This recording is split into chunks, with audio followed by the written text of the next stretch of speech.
Movies start होते ही हम देखते हैं काफ़ी अरसे पहले फ्रांस में एक सुंदर जवान शहजादा अपने आलीशान महल में रहा करता था। शहजादे के पास किसी भी चीज़ की कमी नहीं थी, फिर भी वह नहायती खुदगर्ज था। वह गांव वालों से लगाम वसूल करता अपने महल को खूबसूरत चीज़ों से सजाने के लिए, और अपनी दावतों में वह सिर्फ हसीन चेहरे को ही बुलाया करता था। फिर एक रात सर्द तूफान से बचने के लिए एक बिन बुलाया मेहमान उस महल में आ पहुंचा। शहजादे की शान में उसने उन्हें एक गुलाब पेश किया। उसकी बुरी हालत और बदसूरत चेहरे को देखकर शहजादे ने उसके तोहफे को ठुकरा दिया, पर बूढ़ी औरत ने उसे समझाया कि खूबसूरती सूरत में नहीं सीरत में होती है। जब शहजादा बदतमीजी से बाज नहीं आया तो बुढ़िया की खूबसूरती मध्यम मध्यम बढ़ने लगी और उसमें से निकली एक खूबसूरत जादूगरनी। शहजादा रहम की भीख मांगता रहा, पर अब बहुत देर हो चुकी थी। जादूगरनी समझ गई थी कि शहजादे के दिल में तो प्यार है ही नहीं। सजा के तौर पर उसने शहजादे को एक बदसूरत दरिंदा में बदल दिया और उसने वहां पर आए हुए सारे लोगों पर जबरदस्त जादू कर दिया। दिन सालों में बदल गए और शहजादे और उनके मुलाजिमों को याद करने वाला कोई नहीं रहा, क्योंकि जादूगरनी ने उनके अपनों के जहन से उनके यादें मिटा दी थी।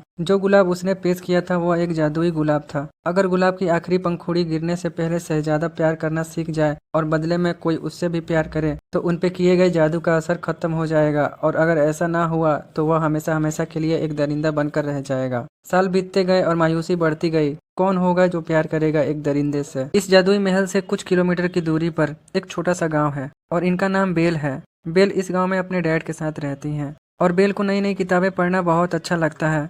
तो बेल हर रोज अपने गांव के लाइब्रेरी में जाती हैं और एक नई किताब लेकर वापस अपने घर चली जाती हैं। और ये है क्रिस्टोल। क्रिस्टोल उसी गांव के एक सिपाही हैं और क्रिस्टोल बेल से प्यार करते हैं। वह बार बार बेल को प्रपोज करते हैं और बेल हर बार क्रिस्टोल को मना कर देती हैं, क्योंकि बेल क्रिस्टोल से प्यार नहीं करती। एक दिन बेल के पिताजी कुछ सामान लेने शहर जा रहे थे, तो बेल अपने डैड से बोलती हैं, डैड मेरे लिए एक गुलाब का फूल लेते आइएगा। तो उनके डैड बोलते हैं, ठीक है, मैं तुम्हारे लिए गुलाब का फूल लेते आऊँगा। जब बेल के डैड शहर जा रहे थे तो उन्हें लगता है कि वह रास्ता भटक गए हैं। तभी उनके सामने पेड़ पर एक बिजली गिरती है और वहाँ पर उन्हें एक रास्ता दिखाई देता है और वह उस रास्ते में आगे बढ़ते हैं तो उस रास्ते में बहुत सारे भेड़िए होते हैं और वह भेड़िए बेल के डैड पर अटैक कर देते हैं। तो वह अपनी जान बचाने के लिए उस जादुई महल में जाते हैं। जब वो महल के अंदर जाते हैं तो उन्हें टेबल पर रखा कुछ खाने का सामान दिखाई देता है और उन्हें भूख भी लगी होती है। तो वह उस खाने को खाने लगते हैं। तभी एक चलता हुआ कप का प्याला उनके सामने आता है और वह कप का प्याला बोलता है। यह सब देख बेल के डैड डर जाते हैं और वो वहाँ से भागने लगते हैं। जब वो वहाँ से जा रहे थे तो उनकी नज़र एक वाइट गुलाब पर पड़ती है। तो वह अपनी बेटी के लिए वह गुलाब जैसे ही तोड़ते हैं वह दरिंदा बेल के डैड को पकड़ लेता है। तो उनका घोड़ा दौड़ते हुए बेल के पास जाता है। तो बेल उस घोड़े से पूछती हैं, डैड कहाँ है, मुझे उनके पास ले चलो। तो वह घोड़ा बेल को उस जादुई महल में ले जाता है। जब बेल महल के अंदर जाती हैं तो उन्हें अपने डैड की आवाज़ सुनाई देती है। तो बेल अपने डैड के पास जाती हैं तो वह अपने डैड को सलाखों के अंदर कैद पाती हैं। तो बेल के डैड बोलते हैं, तुम यहाँ से चली जाओ, यहाँ एक गुलाब तोड़ने की सजा उम्र कैद है। तभी वहाँ पर वह दरिंदा आता है। तो बेल उस दरिंदे से बोलती हैं, तुम दरवाज़ा खोलो, मुझे अपने डैड से आखिरी बार मिलना है। जब बेल सलाखों के अंदर जाती हैं तो वह अपने डैड को बाहर कर खुद सलाखों के अंदर कैद हो जाती हैं और वह दरिंदा बेल के डैड को छोड़ देता है। तो वहाँ पर मौजूद घड़ी और मोमबत्ती वे दोनों आपस में बात करते हैं, अगर यही वह लड़की हुई तो जो हमें जादू से छुटकारा दिलाएगी। और अगले दिन मोमबत्ती उस दरवाजे को खोलता है जिसके अंदर बेल कैद थी। जब बेल उस मोमबत्ती को बोलते हुए देखती हैं तो वह डर जाती हैं। तभी वहाँ पर घड़ी आता है और वह बेल से बोलता है, मोहतरमा आप हमसे डरिए मत, हम आपको आपके कमरे तक ले जाने आए हैं।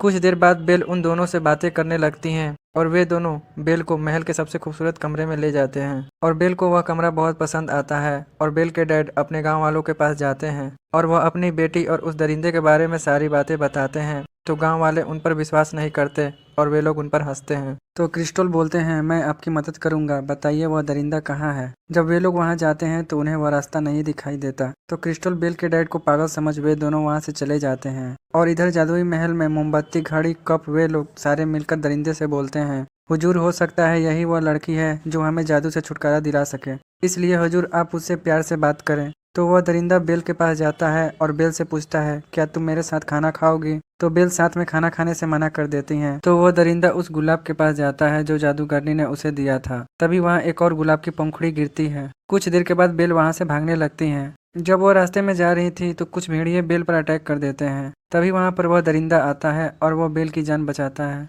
मगर उस लड़ाई में भेड़ियों ने उस दरिंदे को काफी बुरी तरह से जख्मी कर देते हैं। तो बेल उस दरिंदे को अपने घोड़े पर बैठाकर जादुई महल में ले जाती हैं और वह उस दरिंदे के शरीर पर दवा लगाती हैं। कुछ देर के बाद वह दरिंदा ठीक हो जाता है और वह बेल को अपने महल के लाइब्रेरी में ले जाता है। जब बेल उस लाइब्रेरी में बहुत सारी किताबें देखती हैं तो वह बहुत खुश हो जाती हैं। तो बेल उस दरिंदे से पूछती हैं, क्या मैं यह किताबें पढ़ सकती हूँ? तो वह दरिंदा बोलता है, अगर तुम्हें यह जगह इतना ही ज़्यादा पसंद है तो आज से यह जगह तुम्हारी। और फिर वे दोनों साथ में खाना खाते हैं और बेल उस दरिंदे को किताबों से कहानियां सुनाती हैं। अब वे दोनों दोस्त बन चुके हैं। एक दिन वह दरिंदा बेल से बोलता है, जादूगरनी का एक और छोटा सा तोहफा, यह किताब हमें यहाँ से बहुत दूर ले जा सकता है। उस जगह के बारे में सोचो जहाँ तुम जाना चाहती हो। तो बेल पेरिस के बारे में सोचती हैं और वे दोनों पेरिस पहुंच जाते हैं, जहाँ उनकी माँ की हैजा की वजह से मृत्यु हो गई थी। कुछ देर बाद वे दोनों वापस घर आ जाते हैं और फिर वे दोनों डांस करते हैं। बेल उस दरिंदे के साथ रहना पसंद करने लगती हैं। दरिंदे के पास एक ऐसा आईना होता है जो वह किसी भी व्यक्ति को उस आईने में देख सकता है।